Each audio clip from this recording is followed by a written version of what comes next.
শুনতে পেলুম পোস্তা গিয়ে তোমার নাকি মেয়ের বিয়ে। গঙ্গারামকে পাত্র পেলে? জানতে চাও সে কেমন ছেলে? মন্দ নয়, সে পাত্র ভালো, রং যদিও বেজায় কালো। তার উপরে মুখের গঠন অনেকটা ঠিক প্যাঁচার মতন।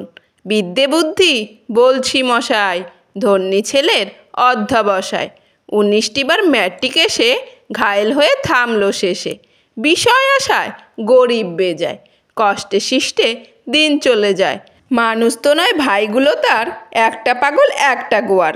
আরেকটি সে তৈরি ছেলে, জাল করে নোট গেছেন জেলে। কনিষ্ঠটি তবলা বাজায়, যাত্রা দলে 5 টাকা পায়। গঙ্গারাম তো কেবল ভোগে পিলের জ্বর আর পাণ্ডু রোগে। কিন্তু তারা উচ্চ ঘর, কংসরাজের বংশধর।